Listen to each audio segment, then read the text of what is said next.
This is just like a side video thing. It is video over there, but it is primarily audio.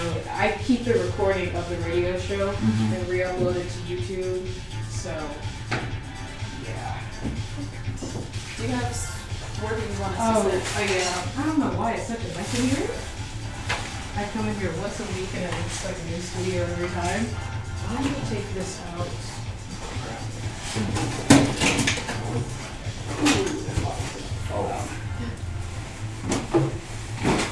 These two chairs right there are fine. Okay. I'll be sitting back here, manning the board and whatnot.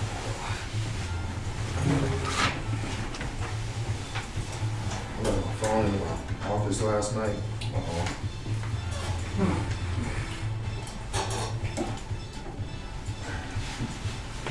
Turn that up.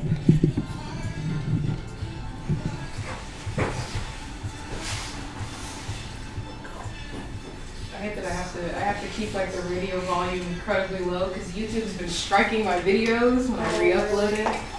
All for copyright issues. Yeah. Mm-hmm. I think it's okay. I don't make money from this stuff anyway. I don't really need the monetization. It's good experience though for you. What was that? Good experience though for you. Oh yeah, no. Because I'm not like a credible journalist, I don't have the most journalistic experience. Really, radio is all I've done thus far. I pretty much stick to radio, and although I don't make any money off of it, I feel it's like I'm fine-tuning my skills slowly over time. You want to do this the field you want to be in? Yeah, since being at college, it's never been my primary thing, but I've really taken a liking to journalism, and so I think I've been doing radio almost 2 years now. That's kind of me exploring the field. I've taken a couple classes at this point. Oh, good. Yeah, slowly making my way in there. When I was in school, I used to hustle so hard, and I never got paid anything. But I tell you this, I'm 45 years old, and it's all paying off now. So keep working hard at it. Don't worry about the money part. It's all gonna come. Yeah, I remember you like talking to me about this freshman year in the dorms, and like asking my opinion and all that. And I'm glad you followed through for real. This is exciting. Well, thanks. Like it's coming full circle. Use what you got to get what you want.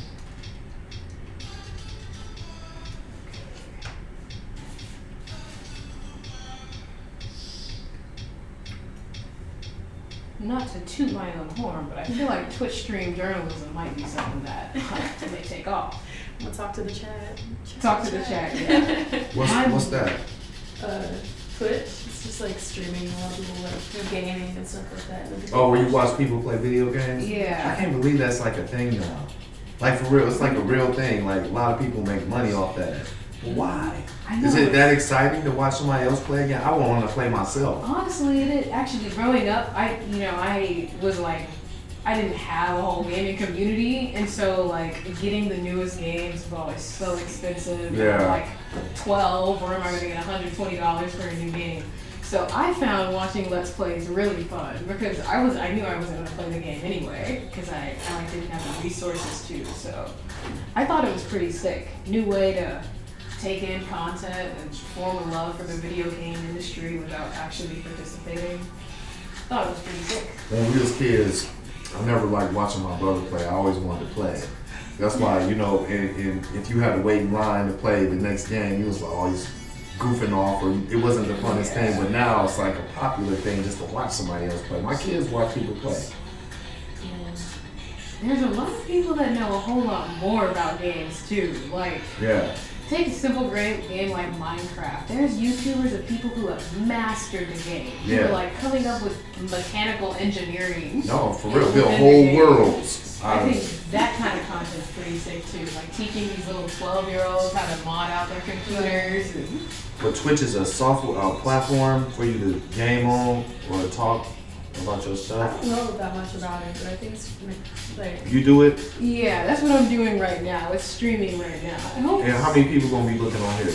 On here, I'm only getting like 10 viewers, so. Oh, you it's just enough. You gotta keep going then. Yeah, it's starting to get Right. to a point where the chat is really interacting with me during the show, and it's kind of hard to pay attention. But I find it cool that I'm like getting a little community all together. Yeah.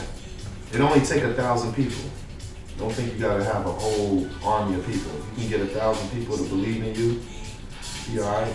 That's a community I right find there. my little Twitch streams, my little chat group of people that show up every week, it's real fun to like bond with everyone. I get to know people in the chat. Let's go. They give their opinions on the news story and I'm able to like live respond to them. That's cool.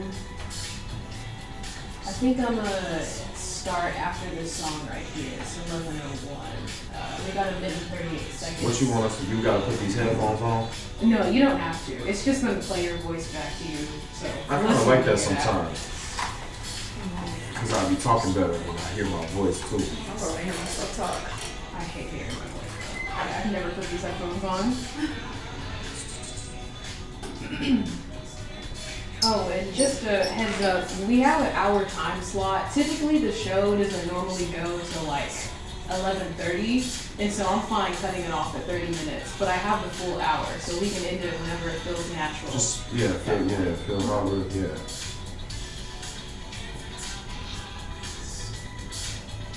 My mom's in the chat. Hey Jules, ready for a great show? Thanks for joining. I don't even think she can see me in this.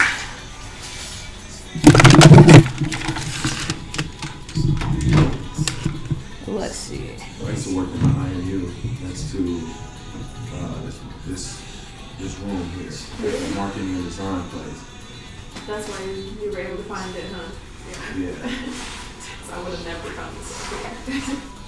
And my friend Sid, he used to run the radio show here too when he was in school. So That's cool. yeah. I've never come in here. So we got 10 seconds.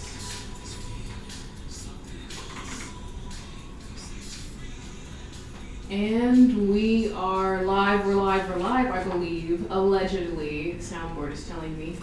We are live. You're listening to Say the Vibes Live on KRUI 89.7 FM. I'm your host, Sweet Jorna. And today, as a little continuation of the series we've been doing in honor of Black History Month, I've got a couple of special guests in the studio here with me. Two incredibly talented artists from the Iowa City community. We've got Miss Arabia Parkey and Mr. Andre Wright. Yeah, hey y'all. Before we start with more deeper questions, would you mind giving the audience a little introduction of yourself and your work in the art community in the Iowa City area? I guess I can go first. Before I start talking about my work, I'll probably talk about myself as an individual. So I will start with husband, father of 3 amazing humans. I would say educator, cousin, brother, friend, community member, and then I would talk about the things that I do, which is I'm an illustrator by trade, graphic designer by trade. I also work in textiles. I've done a number of fashion productions. Our list could keep going on. I got a building that helps people who want to get into the industry of fashion or design. And I'm here today. Thank you for being here. Yeah. So where you go? Yeah, I'm Arabia. I'm from Des Moines. I do a little bit of everything. So I call myself a multimedia artist to kind of encompass everything. But I just started doing photography. I've been painting since the pandemic-ish, so 2020. What else do I do? I sew, I make like handmade bags, I model, oh my gosh, graphic design, illustration. Right now I'm a journalism and studio art double major here at the University of Iowa. I'm a 3rd year. I'm probably missing things, but I've done some work with Andre as well. I was trying to come up with a brief description for you guys, and I'm just looking through your art portfolios. They're so extensive, I wasn't even sure how to describe the work that you all do. I know it's so expansive. And do you have a specific title in the creative world that you prefer to refer to yourself as? I guess an introduction if you're talking to someone maybe you don't know. I typically don't put myself with a title. Mm-hmm. I say I'm a creative. And then if it's more business, I'll say like I'm a creative director, because that's a lot of the projects I do nowadays with my creativity is direct. So. Yeah, I usually just say multimedia artist. I feel like that just encompasses everything, but my vision on that kind of fluctuates and changes. Yeah, I think I want to start on that note. Arabia, if I can drill into you for a second here with a couple of questions. Your creative palette encompasses just about every form of media under the sun. I see you've done, you've already listed off sewing, photography, illustration, painting. The list goes on. I even saw you in a ceramics class last semester. Yeah. I saw your name tag on there and was like, man, Arabia's good at everything. I wish. But with such an expansive creative palette, what was your earliest introduction to artistic expression? And how do you decide what's next? Yeah, so way back, before I was born, my dad owned a clothing store, Hip Hop Heaven, in Des Moines, and he had that up until I was in kindergarten or first grade. So that was kind of where I was immersed within Black culture, within hip hop culture, within fashion, because I was raised in that environment with my dad hosting events in Des Moines and just different artists and people creating that community through Hip Hop Heaven. And then with that, my family was kind of always interested in art through that environment, and from there I just kind of started creating my own path with the foundation that my parents kind of built for me. But going forward, honestly, I don't like putting myself in a box. Mm-hmm. So whatever I do, I just kind of do it with my heart. So next I could try something completely else. Ceramics was that was just for school. That was for me too. Yeah. But it was very interesting. It was fun. Just stuff like that. Just dipping my toe into everything and becoming a well-rounded artist is something that's important to me. Coming from a background with so many family members in, I guess, stressing art in your upbringing, has it always been something you've embraced, or is it something you maybe rejected for a little bit and slowly love to learn? Honestly, I feel like I've always embraced it. It wasn't necessarily what I thought I was going to go into for a career, because that's not always accepted by other people. Art isn't always considered a real job, So initially I thought I was going to do something else. I wanted to be the president or something along those lines. But art was always something that was very important to me and something that I always wanted to pursue in some way. Mm-hmm. Now, Mr. Wright, if I can drill into you, Sure. You co-founded the brand Humanize My Hoodie, which has made waves nationally, become a nationally recognized brand. Your forms of creative expression it appears to me at least, hinge heavily on activism. What inspires you to use artistry as a vehicle for activism efforts? I think if you historically look back through any movement, visuals have always been a part of those movements, and sometimes they never really actually get talked about. We don't talk about activists like Emory Douglas, who was very responsible for the Black Panther Party and all the images that you saw in the Black Panther Party. And I think for me as an artist, using fashion and art as a vehicle to be able to have a conversation, and then really putting action to the conversation was kind of our meaning behind Humanize My Hoodie, knowing that we needed to be humanized in real time. And so those sweatshirts and those conversations helped humanize us and humanize all people that needed to be humanized or that were marginalized. And I'm gonna say this for myself and Jason, I think we're grateful that it was us that was chosen to have those conversations. And art, like I said, was just a vehicle to be able to push a really strong message that we needed at the time. And it's still super strong, to the point where we've influenced a lot of young people to really kind of take the movement and make it theirs. And so Jason and myself now kind of get to branch off into other things, artistic visions, or become an abolitionist, whatever you want to call it, and give it back to the people. The people get a chance to have those same conversations. So yeah. Has including activism in your art, has that changed how you view activism or viewing art itself? No, I think it's only added to it. I think Jason and myself have always been vocal people. We've always stood up for the right things, and I think what we're rooted in as far as an organization and a movement, it only enhanced it. So it just made it so people could actually see it. So we're not just talking about it, you could actually see it or feel it or be it, you know. So I know in the Black community, at least what I've seen and experienced myself, artistic expression is not always the most prominent element of upbringing. What aspects of your upbringing fostered a passion for creativity? Now, Arabia, I know you said you're from a background of artistic people. What did some of those expressions look like? In addition to you said your father owned a... Yeah, he had a hip hop clothing store. Does Clothing this sound store. on to you? Can you hear my voice? okay. It's showing up that you're on here. It may not be coming back to the headphones, but microphone can't hear you. Okay. Well, okay. But yeah, mainly it was the hip hop clothing store. I had a great uncle on my dad's side who was very big into art. I think he created like an art center out in New York. So yeah, it's better now a little bit. But What's it down? yeah, there it is. Okay, I'm sorry. It's okay. But yeah, so yeah, on my dad's side, I had a great uncle who created like an art center in New York, so that was also very big into our family. We have his art around my parents' house. But otherwise, like, honestly, my parents really encouraged it. Like, along with sports, I was also in like a breakdancing class or like things like that. My brother and I kind of we were immersed in that from a very young age, and like I said, it was sports and it was school and it was art and like whatever we were passionate about. Our parents really they've always been really supportive about that, I feel like.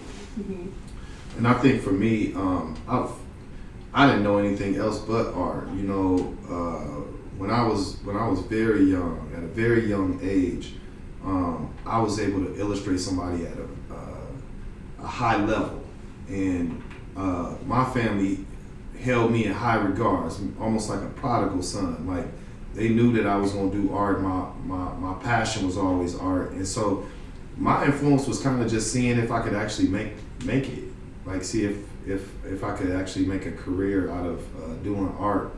And my family was very supportive. They sent me here to University of Iowa as a sophomore to do a camp, and that's when things kind of like flipped for me. After that, I really became a lot more serious, and for us as kids, we had to have something constructive to do, because otherwise we'd be causing up a bunch of ruckus in the neighborhood, like a lot of my friends did. And a lot of my friends either is no longer here or they're incarcerated because they didn't have a lot of others. You know, you in the neighborhood, you kind of kicking it. And so my parents they used to have discipline. Our discipline was constructive time, 2 hours a day.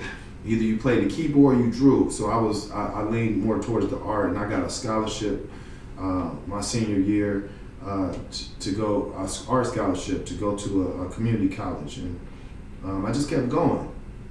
So I didn't have a whole lot of like outside influences other than myself really saying, hey, I think I could do this, and I can be probably the first person from my neighborhood or my family to show that I can do something artistic and make something out of it.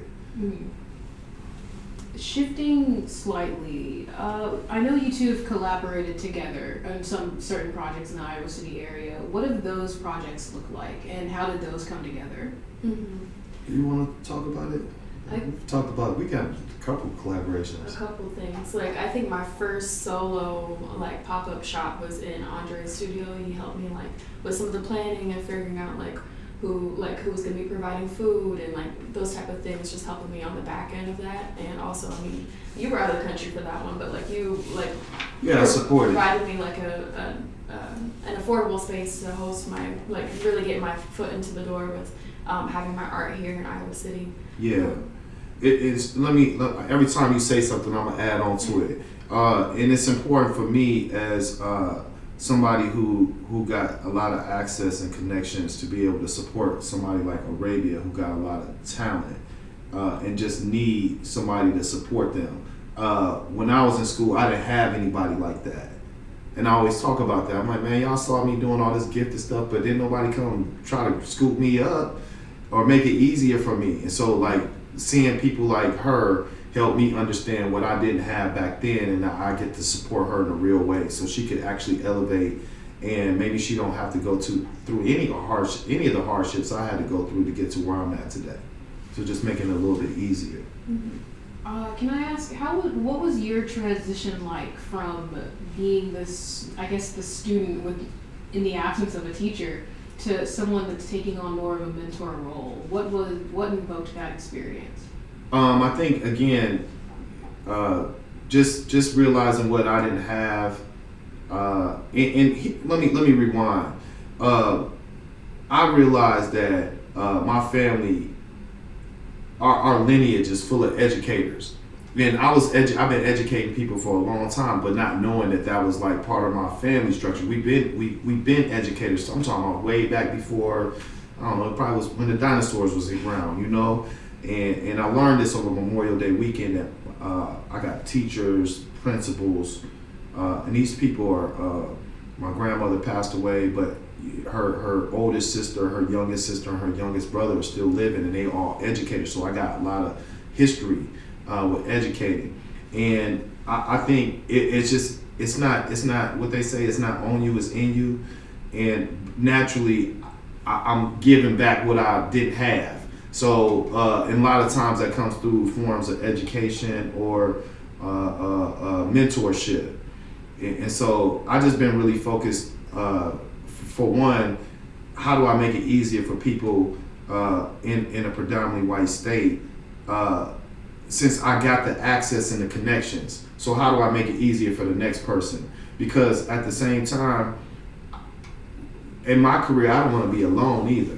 Mm-hmm. Like, I don't want to be the only person that has all the stuff. That's so selfish. And so I share in multiple forms, whether that's space, whether it's game, whether it's sometimes even monetary, you know what I'm saying? Somebody hurting like that, I got you, if I got it. And so I think it's just, like I said, it's not on me, it's in me. It's a thing that just always been a part of my lineage, and I'm again grateful for those opportunities to be able to be in a position to be able to do stuff like that.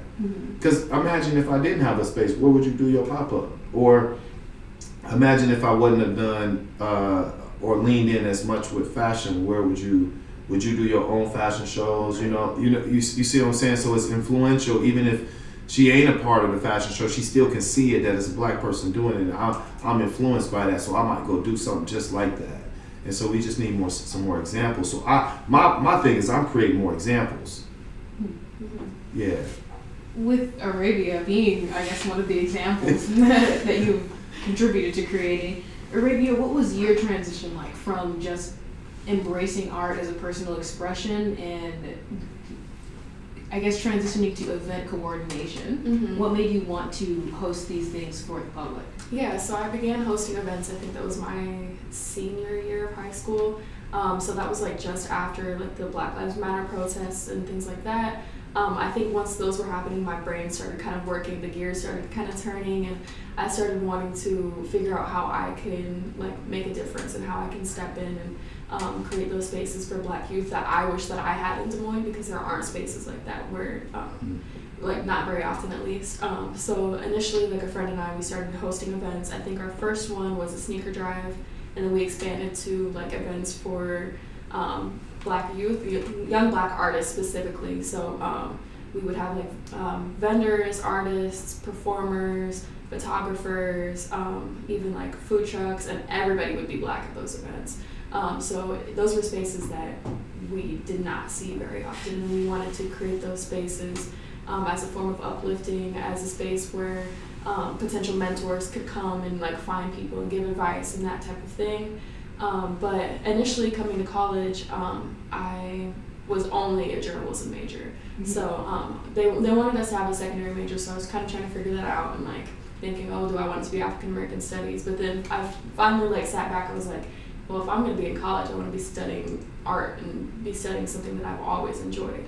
So that's when I added that second major, and that transition into maybe this is my future, maybe this is what I want to do full time, kind of began. And that's where I am now, kind of digging into this and creating a name for myself within this community in Des Moines, across Iowa, and continuing to host events as well, always. Even hosting events, there's an art to that. You know what I'm saying? It's just us taking things out of the 2D and 3D form and putting it in a 4D. So it's the same thing. You just creating what I want to say, experience for a person. So, you could look at art and event planning and events all kind of in the same category. Given that you've hosted a variety of events, you said that your first event was a sneaker drive, and it's kind of, I guess, progressed over time to more, what would you say your modern events encompass? I know there's been some fashion shows, and like expos. Right, yeah, so I've participated in various fashion shows. I haven't produced my own yet, but I think that's in kind of like our vision for something we want to do in the future. But mainly it's just like vendor type of events. But the plan is for that to expand as I like produce my own personal events and collaborate with other artists as well. With each individual idea for an event to be coordinated, does that come from a need that you see in the community, or is it just a passion project? A little bit of both. I feel like I said before, creating those spaces for artists where, like, if you go to the Des Moines Arts Festival, like, oftentimes, like, it's mainly going to be white artists and artists who don't look like you. So, like, seeing that and then creating spaces for Black artists, for diversity, within the arts field, that was like the need that I saw, and also like I wanted to participate in that. I wanted to create an event that I would be happy to participate in, and that I knew that other people who looked like me, who also are creators, they would be willing and like jumping for joy to be able to like have that type of space. Both of you have made it a personal point in your work to center Blackness in your art, the Blackness and Black culture as a whole. What has Black art meant to you personally, either through consumption or creating it? And do those two have different meanings for you both? I can start. I think for me, because I'm Black, it really just stamps the work that I do. And I look back in history and I think about specific classes that I've taken.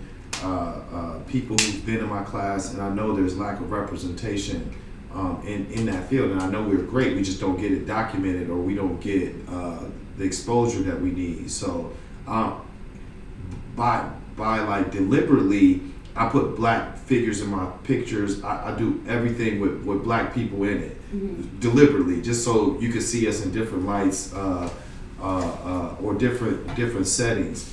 And I think for me, it just becomes natural. I'll be 100% honest. It's harder for me to draw a white person than it is for me to draw a Black person. And I'm just being straight up. And that's just because over my whole career, I've been trying to lift the Black person or the Black voice or the Black art, whatever it's been. And so by natural, I'm just drawing Black people, and it's harder for me to draw other races other than Black. Yeah, it's weird. I don't know how to explain it, but I can't draw. The hair don't come out. It's just it's a lot to it, man. I second that one though. Yeah, it's really difficult, But I mean, that's also like that's not what we don't see that when we look in the mirror. So like that makes sense why that would be harder for us to like visually depict, because that's not like our reality, Yeah, we draw who we are. We emulate, we try to draw and emulate a setting or people that we've seen that inspire us, that make us think aspirationally, that sort of thing. I guess that's what always been my MO for doing art. And no disrespect to nobody, that's just what it's been, I've seen people say too that like artists will like their subjects that they paint will end up looking like them. Yeah, absolutely. Yeah, absolutely. That's what I was trying to say. You said it cleaner. In your time as embracing being a Black creative, when did you realize that Black expression was a neglected or underserved part of the creative industry, creative community?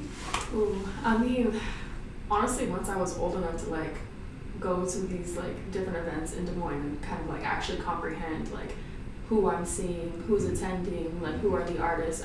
Like once I started searching for people who looked like me, in searching for that inspiration to figure out what I wanted to do in the future. I don't even remember like necessarily what age it was. I just remember, I don't know, just like the sudden comprehension of like, oh, like these people don't look like me. Like their art is beautiful, but it's like I'm not necessarily relating to this as much because it's like it's not my story, you know, if that makes sense. Yeah, and I think for me, it all came when I left the neighborhood. Like I was always around other black kids that could draw too, so I saw kids that looked like me that could do really amazing art, you know, and so those kids for me was influential. But then when I would leave, that narrative of black art or being prominent in those classes, it just wasn't representative. And I typically would be the only one in pretty much all my art classes all my life. I didn't have any other friends outside of people in my neighborhood who could draw, but didn't even get any education from it. They just could draw really good. Right. So This kind of touches on another question that I had, which is like, what is the impact that diversity has on art? How have you seen the differences in functions between, I mean, predominantly white artistic functions and places where diversity is thrown in a little bit as well? I think it means everything, honestly. Like, I don't even necessarily know where to start on that, but like, diversity and telling different stories is like a source for major inspiration, at least for me and like for other artists that I've talked to. So having those type of spaces where you have a hodgepodge of different like backgrounds and different stories and different just different people in general can be very important to create like art that's not cliche, you know, like you want to go deeper into these different ideas and different stories and stuff like that. And I feel like that goes for almost any career. Like as a journalist too, you want to talk to different people with different backgrounds to create that diverse perspective and like a well-rounded vision and well-rounded story. And like for me, that's kind of another title that I give myself, storyteller. Like whether that's through journalism, whether that's through my events, whether that's through my art, it's some form of storytelling and some form of telling the Black experience and like spreading some sort of message either way. And I think having different backgrounds to kind of play into this is very important. I think as somebody who uses visuals to communicate, it's uber important for us to have a diverse way to communicate. And a lot of times we've been left out of those spaces. And so the reason why you get a lot of these, and I'm gonna just use graphic design field for example, you get a lot of these derogatory images, you get a lot of microaggressions, macroaggressions, things that are just happening naturally because you don't have diverse people in those industries. And so in order for us to change that, or to say, hey, you disrespecting somebody's whole culture by putting that in that, you know, that image right there. If we don't got people in there that can make those decisions like that, then we'll continue to have those problems. And the other thing, as far as Black art, we the culture. You know what I'm saying? Like we do this. Like this is a thing. This is something that's historically been a part of our bones, DNA, genes forever. And so, absolutely, we're more than deserving to be at those tables. And yes, the diversity conversation is something that we need to continue. Mm-hmm. On this show last week, actually, I think this kind of relates to the point. Last week we explored a little news story. I did kind of a deep dive into a movement happening in the UK right now. There's like a slow bubbling rise of a reparations movement happening there. And one of the things mentioned as a part of that movement, actually take a couple steps back. Here in America, the conversation about reparations is out the window. No one takes it seriously. Everyone assumes it's like giving a couple checks to Black people and that'll make up for slavery.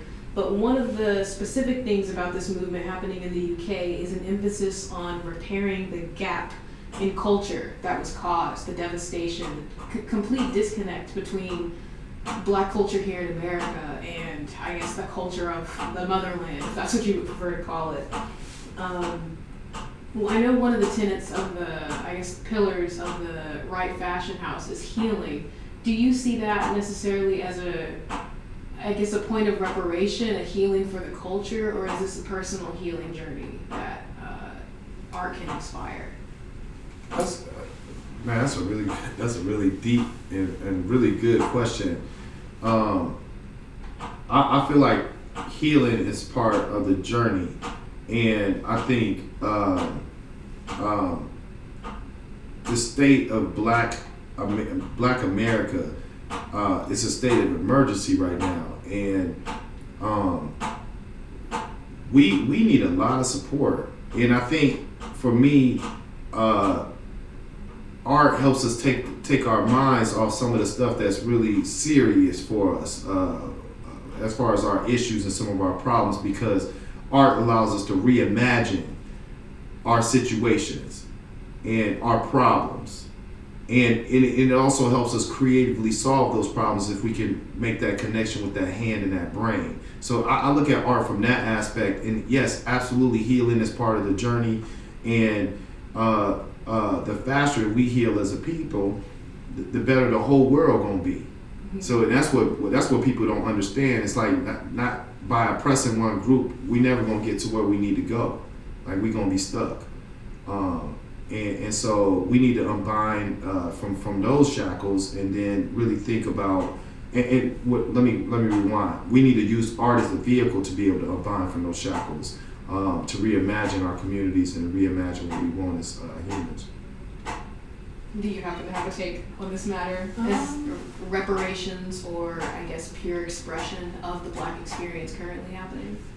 I mean, I feel like expression of Black experience is always happening, no matter what position we're in. I don't think that's something that can be taken away from us, because Black people will always find a way to adapt and find a way to express ourselves.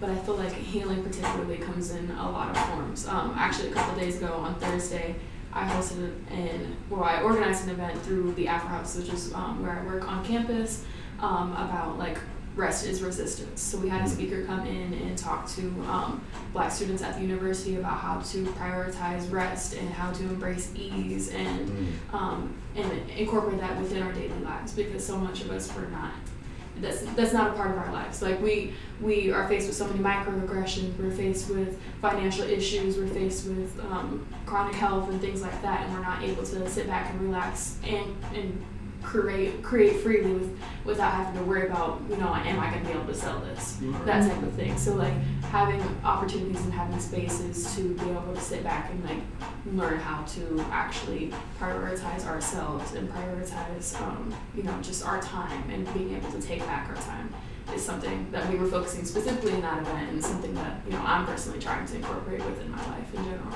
Mm-hmm. Now, I guess an age-old question I have for both of you as creatives and consumers of art: is art for pleasure or purpose? I think it serves both. Because I'm pleased when I create. If I start something and I finish it, I'm very happy. So that's a pleasure. And depending on what I'm leaning in on, I can have a reason, a purpose for me to create that art. And so I look at it as both. I don't know if it's one or the other. I think it's an and. Mm-hmm. I would say both as well too. Like, there's so many of my paintings where I'm like, oh, I just want to paint this, and then people end up, like, I might post it and people end up thinking it's good, but it's like, I still can't give away my original. Like, this is like, I made this for me, and this is like pretty much. But I might sell prints of it, I might not. But like, things like that, like, I feel like it can be both, depending on the artist and depending on the piece, or depending on what you create in general. I don't think it has to necessarily be one or the other. I was going to say, is purpose kind of channeled in the expression? Mm-hmm. Something that needs to get out, or something that needs to be said? I suppose you can't just combine them both, spit them out to the same spigot.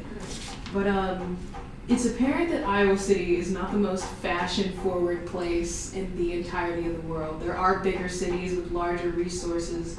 What have you found that's special in Iowa City that has happened to make all of these events and this artistic space for Black youth work? I think for me,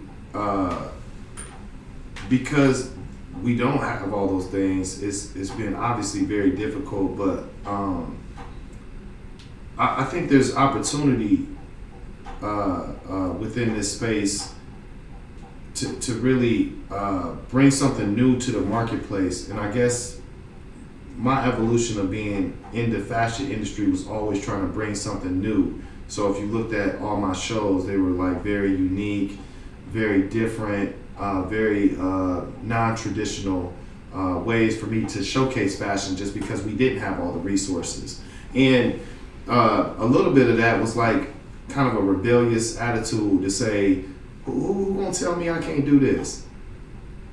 And who gonna tell me where I can do it at anyway, you know? And so I think for me, it was always that. And then I got lucky a couple times and people started to like it. And so once people start liking something, you just kind of pour, you know, more gasoline on it. And it just became natural and organic, and it allowed us to have a conversation. And in fact, I even got proof that we've been doing this for almost a decade now. I got a publication that showcases all these fashion shows, interviews from the designers to the models to the photographers to all these wonderful people, black people, you know, that's in this 200-page document showing that this actually did happen. You know, because people, like you said, they ain't gonna believe that. What? Come on, they got tumbleweeds over there. But I got something that's a documentation of what actually happened for 10 years, a decade of what we did. So I think because there isn't that big community of it here, I think there's people searching for it. There's people actively searching and wanting this, especially like, you know, this is a university towns or a city, so people are coming from all over. Yeah. I have friends from like New Jersey who are like, yeah, people can dress out here. Like I don't like they're wanting that community here, so there's students and there's community members who will actively participate in that. And I think so. The first show that I walked in for you, I think that was the 2022 block party, and that being my first show, there were so many people there. Like the street was filled. So I think events like that show that there's actively people who are wanting these type of things, that these type of services and events and programs that we're providing. There is a community out there that is searching for that, and honestly, it's just a matter of finding them and like bringing them to us, I think. And I think with the internet now, when we say we got lack of resources, we got the same resources everybody else in the rest of the world got. It just, we don't have the raw goods and we don't have the big fashion mills with all the textiles, but we have access just as well as anybody else to be able to obtain those things, you know? And so, yeah, man, we got it, you know what I'm saying? Like, and we creating something new and it's different. And we got a competitive edge from that aspect because it's never been done before. So we get a chance to trailblaze and pioneer something in a marketplace that typically probably wouldn't support that if we never done it. Yeah, I think it's a matter of like somebody has to create it. Yeah. Like if you create it, they'll come, and if you market it correctly, more people will come. You know. Absolutely. I guess my next question kind of hinges on marketing, but I wanted to ask, how's the interaction with the larger Iowa City community been? Has it been all positive and people embracing these spaces, or has there been any kind of pushback or, I guess, lack of interest in the events? From somebody who's been doing it for quite some time, it's been all love. I've been able to find resources, I've been able to help people, even been able to create a building. So I think it's been a place of support, and people want to see you thrive here. You can get in contact with public officials to help get things done. It's just really easy. That's a good way to say it. It's easy for you to get in the marketplace here. You can. If you got the right connections and you know the right people and you got the right attitude and mindset, you can do it. Mm-hmm. I mean, I think I would agree. Like, I haven't really experienced any like backlash or anything like that for events that I've created. For the most part, I think. But honestly, it's really just about pushing it out and finding those resources and finding those people that will help you and that are willing to help you. Like Andre, like one of my other mentors, Shalisa, like people like that. They have like the resources and they know like who to reach out to and who you should tell. And I think it's just all about pushing it to the right places. Mm-hmm. You know, I had a brief conversation with a lady at a concert, jazz concert, a couple of weeks ago, and she was asking me, and you know, now that I think about it, it may have been a little racially charged. She was asking for my Black opinion on the matter. Iowa City is predominantly white, and that's no secret to anyone here. But I was telling her, not being someone from here, I think it's really beautiful that Iowa City, despite not being the most diverse place, it has really strong pockets of community where it can. I think, like you guys mentioned earlier, hosting these events, there are groups of people in the city looking for them, and that's something Iowa City should capitalize on. I think the communities that are diverse here are very, very strong together, and that's probably worked as a benefit in the artistic spaces as well. But that's really all of my questions. If there's anything more you all would like to mention. I was going to add to the Iowa City thing, because we've been organizing here for a while too, so they understand supporting people that might not look like them.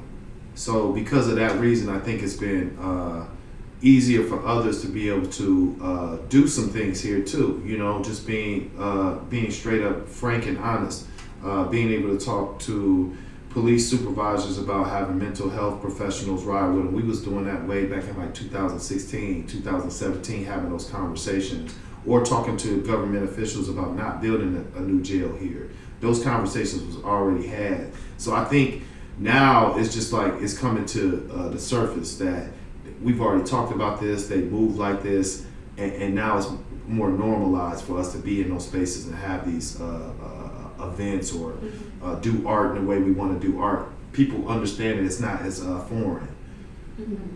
Yeah, something I was going to add too, like I recently wrote an article for class. It was like a group article about like the benefits of public art.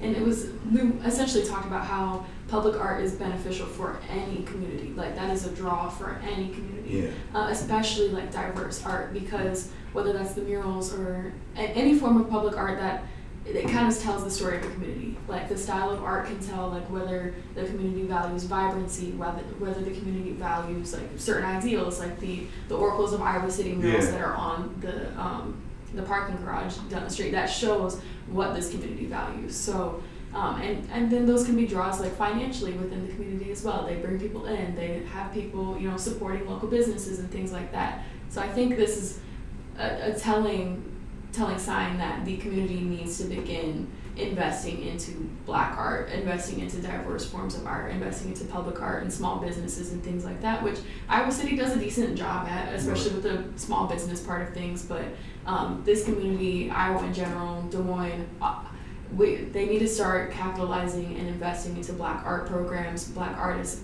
individuals, and continue growing that community, because that is so beneficial, not just on the individual level, but for the city itself. Absolutely.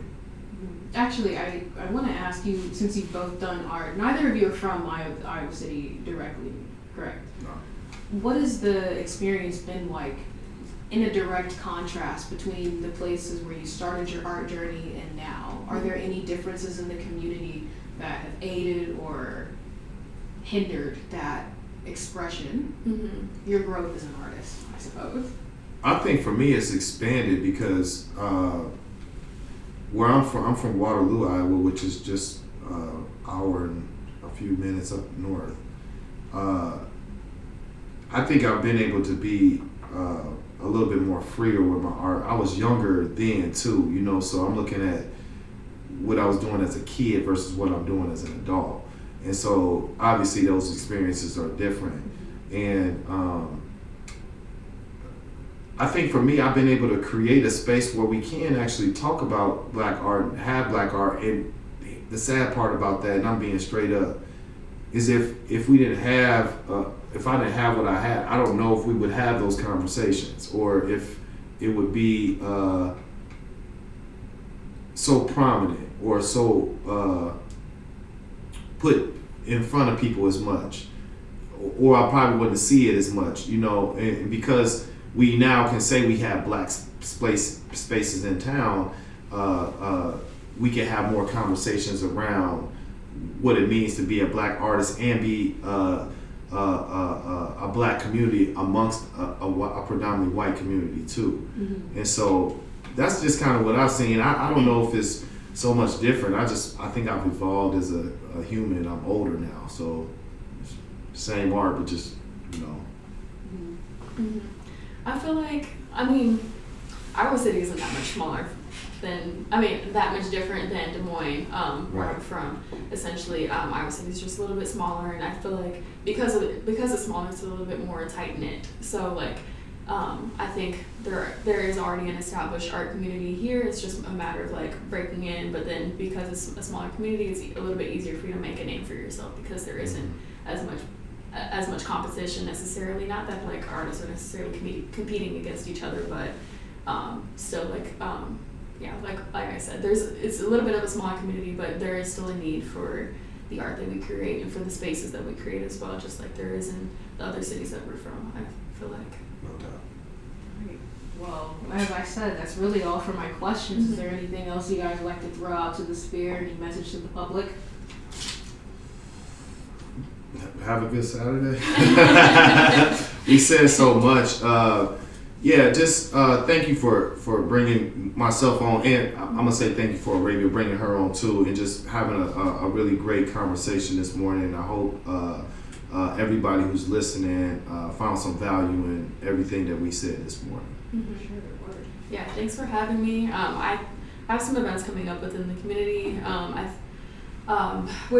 In Iowa City on the 24th, I'll be participating in a Black Cultural Fest here on campus. I should be posting the information on social media, so anybody who's listening, our Instagram is @Amplify by AP, so Amplify AMPLIFY by BYAP.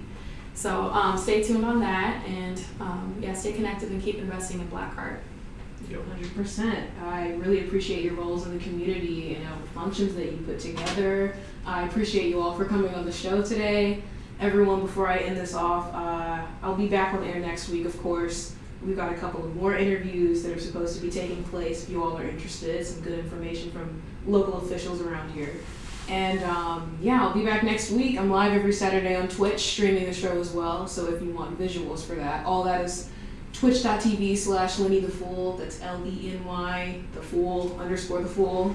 All my apps on social media are the same. If you'd like to get in contact with me with any questions, comments, concerns, suggestions, even if you want to come on for an interview, pitch me something. All right.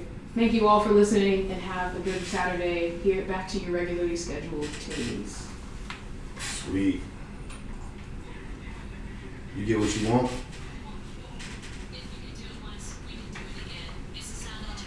Here we go. That was sick. Yeah. Thank you guys.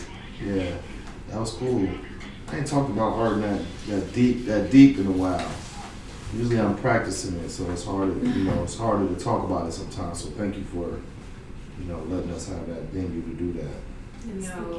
I wanted to ask you guys, I guess, more about the specifics of your work, but I'm also interested in I know you have many projects going on, but really for the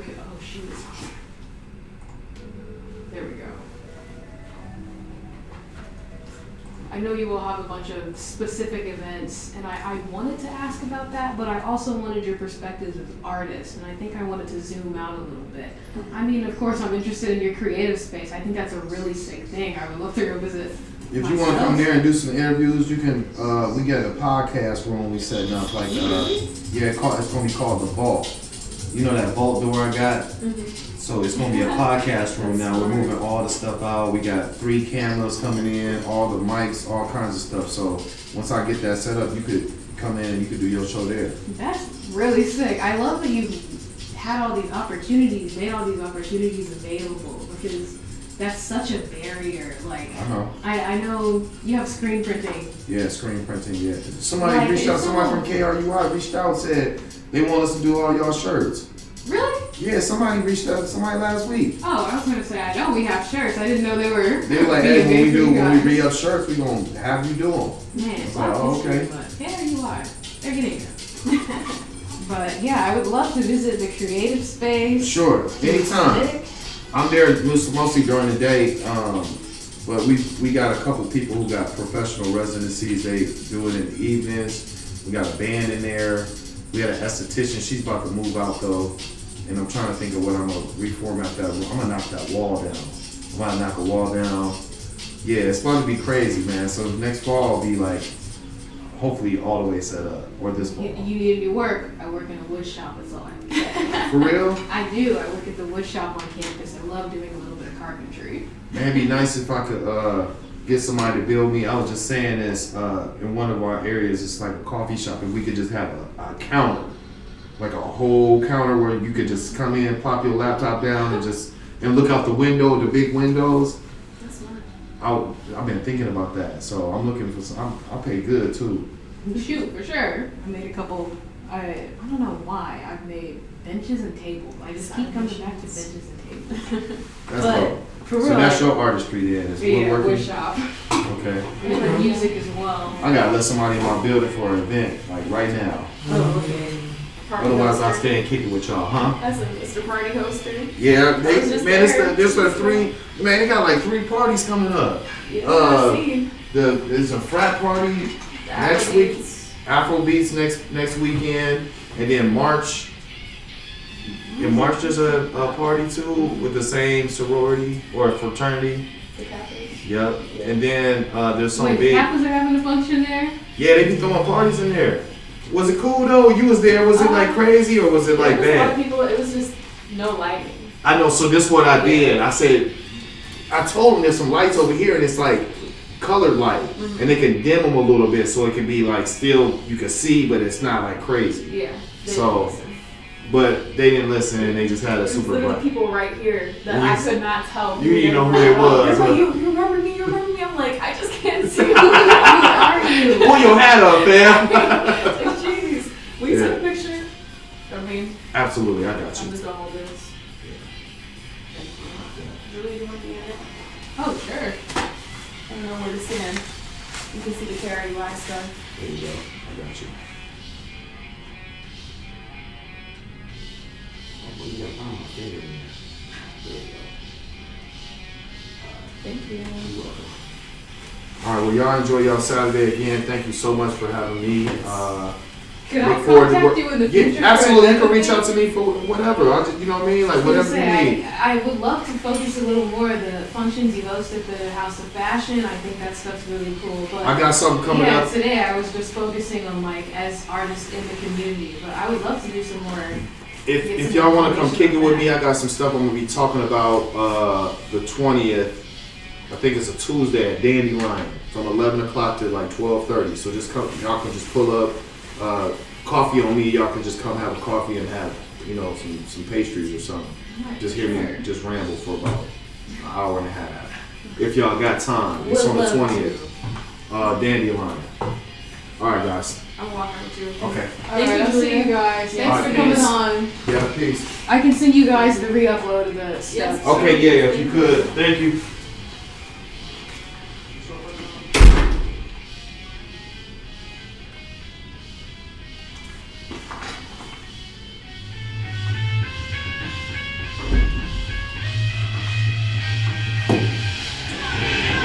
Oh, never mind.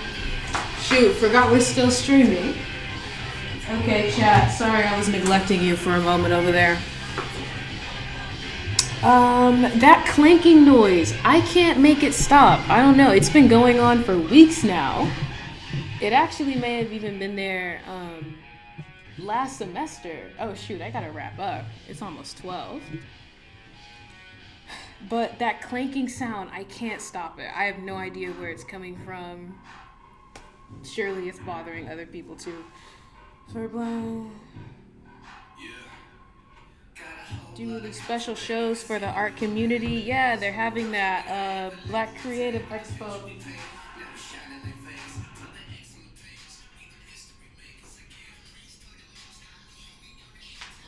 They are there's a whole itinerary of stuff being hosted by the Afro House here in Iowa City. It's affiliated with the campus, but like I'm sure these events, they're not gonna turn people away if you're not a student. But they're putting a whole bunch of stuff together. I want to participate. They're doing roller skating, bro. That's Black liberation. Roller night?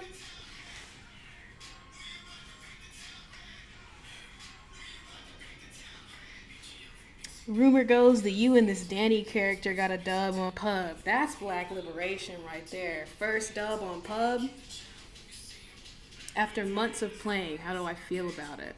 I feel like this is an accomplishment. We have really grinded to get here. Who knows? We have put in our 10,000 hours. Special shout out to Danny for that beautiful dub in pub.